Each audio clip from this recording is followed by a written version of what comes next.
గతంలో జరిగినటువంటి వ్యక్తిగత కేసులు, వ్యక్తిగతంగా వాళ్ళ మీద చేసినటువంటి దాడుల మీద వాళ్ళు హత్య జరిగితే అదేదో ప్రభుత్వ హత్యలాగా మసిపూసి మారేడు కాల్చాలని ముఖ్యమంత్రి చేస్తున్నారు. 11 రోజులు 11 ఎమ్మెల్యేలే. ఇవాళ నువ్వు అక్కడ వచ్చి రాజకీయం చేయడం కోసం ఏదో మాట్లాడుతూ ఉన్నావు. నిజంగా మైండ్ నుండి మాట్లాడుతున్నావు, మైండ్ పోయి మాట్లాడుతున్నావు అర్థం కావట్లేదు. రాష్ట్రపతి పాలన అంటే ఎందుకు పెట్టాలి? రాష్ట్రపతి పాలన మీ టైంలో పల్నాడులో జరిగినటువంటి హత్యాకాండలు తెలియదా? మా అందరి మీద కేసులు పెట్టి మమ్మల్ని జైల్లో పెట్టించినటువంటి సందర్భాలు లేవా? రాష్ట్రంలో సాక్షాత్తు మాజీ ముఖ్యమంత్రిగా ఉన్న చంద్రబాబు నాయుడు గారు అక్కడ జరుగుతున్నటువంటి అన్యాయాల మీద గుంటూరు జిల్లా వెళ్ళడానికి వెళ్తే తాళ్ళు కట్టేశారు మీరు గేట్లకి. ఇవాళ మిమ్మల్ని వెళ్ళమన్నాం స్వేచ్ఛగా. ప్రజాస్వామ్యంలో ఎవరు ఎక్కడికైనా వెళ్ళొచ్చు, కానీ వాస్తవాలను వక్రీకరించి మాట్లాడితే మటుకి ఎవరు కూడా హర్షించరు. అది గుర్తుపెట్టుకో జగన్మోహన్ రెడ్డి గారు. ఇవాళ స్క్రిప్ట్ ఇస్తే రాసుకుని మాట్లాడే వ్యక్తివి నువ్వు. దానికి నిన్న జరిగినటువంటి సందర్భం చూసాం. ఒక విలేకరి అడిగినటువంటి సమాధానానికి నువ్వు చెప్తున్నది మర్చిపోయి ఫ్లోకి అడ్డం పడ్డావు. నువ్వు ఒక గజనీలాగా మారిపోయావు. ఆల్రెడీ 5 ఏళ్ల క్రితమే ముఖ్యమంత్రి అయిన తర్వాత నువ్వు గజనీ అయిపోయావు. ఇక దాంట్లో వేరే ఆలోచన లేదు, ఇంకా మైండ్ లేదు. ఎవడో ఏదో చెప్తారు, వెళ్ళి ఏదో చేయాలి, ఇక్కడ అసెంబ్లీని ఎగ్గొట్టాలి. రేపు ఎల్లుండి నుంచి సోమవారం నుంచి 22వ తారీఖు నుంచి అసెంబ్లీ ఉంది. నీకు దమ్ము ధైర్యం ఉంటే వచ్చి అసెంబ్లీలో చర్చించు. నీ పాపాలో మా పాపాలో ఏంటనే తెలుస్తుంది. గత ప్రభుత్వంలో చేసినటువంటి అరాచకాలన్నీ కూడా ఇవాళ ఉన్నాయి, చట్టాలు ఉన్నాయి మొత్తం.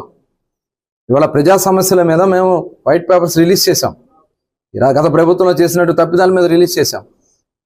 లేదని చెప్పు, నీవు వచ్చి అక్కడ అది చెప్పుకోలేక ఢిల్లీలో ధర్నా చేస్తా. ఏం జరిగిపోయింది? నువ్వు చేసినటువంటి తప్పిదాలే కదా ఇవన్నీ, సాక్ష్యాలు ఇవన్నీ. నువ్వు చేసినటువంటి తప్పిదాలకి ఇంకా దాన్ని ఒక్కొక్కటి మేము కంట్రోల్ చేసుకుంటూ వస్తున్నాం. ఎక్కడ కూడా ఇలాంటి జరగదు. నువ్వు ఢిల్లీ వెళ్ళినా ఇంకెక్కడికి వెళ్ళినా ఏమీ కాదు. ఇవన్నీ కూడా ప్రజలు తప్పుదారి పట్టించడానికి జగన్మోహన్ రెడ్డి లాంటి దుర్మార్గులు అనమాట. ఎందుకంటే ఇవాళ రాష్ట్రానికి పెట్టుబడులు వస్తూ ఉన్నాయి. దేశ విదేశాల నుంచి వచ్చి వాళ్ళు చాలామంది ఇక్కడ ఇన్వెస్ట్ చేయడానికి వస్తూ ఉన్నారు. దీన్ని హైలైట్ చేయడం కోసం ఇక్కడ ఏదో శాంతి భద్రతలు లేవు కాబట్టి, అంటే ఆ ఇన్వెస్ట్మెంట్ రావడానికి ఇష్టం లేదా జగన్మోహన్ రెడ్డి గారు? నువ్వు 5 సంవత్సరాలు రాకుండా చేసావు కదా.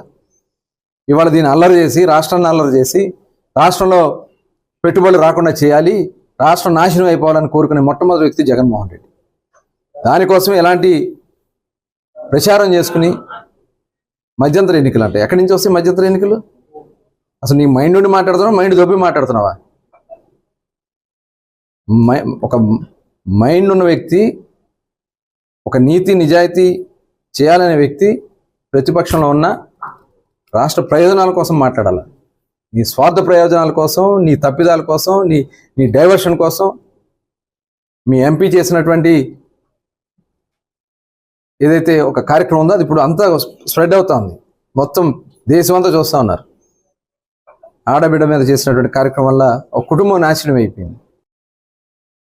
175 మంది 151 మంది మీకు ఎమ్మెల్యేలు ఇస్తే కేవలం 11కి పరిమితం చేశారంటే ఇప్పటికైనా సిగ్గు తెచ్చుకో జగన్మోహన్ రెడ్డి. అది గుర్తుపెట్టుకో. ఆ 11 కూడా లేకుండా చేస్తారనే విషయాన్ని ఈ సందర్భంగా గుర్తు చేస్తాను.